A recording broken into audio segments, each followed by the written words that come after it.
Here are the black raspberries, and they're having a good year this year.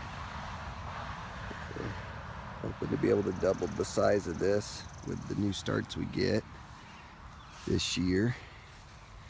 We finally came up with a way of doing this that seems to work.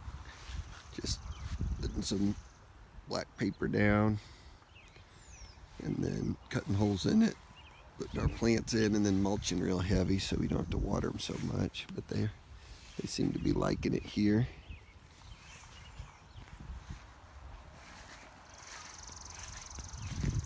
Let's walk around here to the front of the house. This garden's gonna have to go if we put this building in. We're thinking about putting in, but this is where the old chicken coop was last year. We took that out and put a rose bush and flowers and a bunch of tomato plants that seem to be liking those chicken things, except you can see the problem we're having with the Japanese beetles all of a sudden. I think that rain activated them. They've been real dry, and then they just show up as soon as you get a little rain. This is a willow experiment that hasn't done nearly as well as the other one.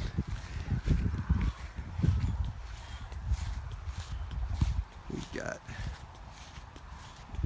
a garden that's about 3 years old now that I put in mostly to keep this storm drain over here exposed.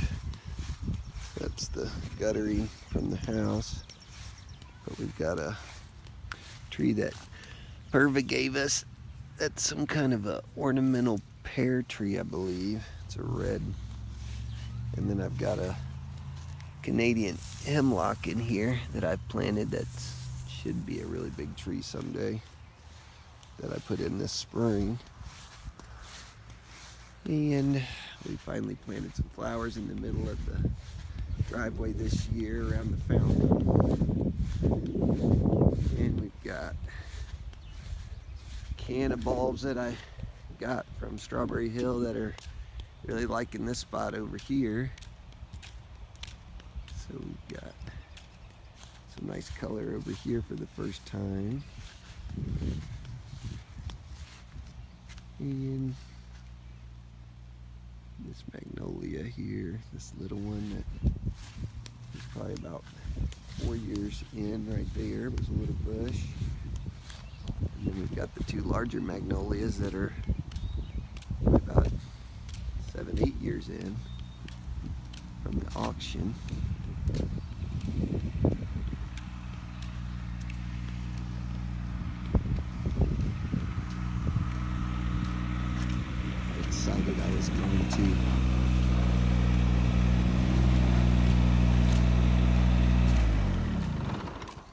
Decided I was going to prune these big evergreen shrubs that we had over here back this spring, because they were taller than they were about 12 feet tall. You could hardly see this side of the house. So I'm hoping that they come back and we can just keep them in check this time by trimming them, which I should have done the first time. And they put out quite a few sprouts, so they probably will. And I don't know about these Japanese maples. They're pretty deformed, but they may turn into something yet. You don't know.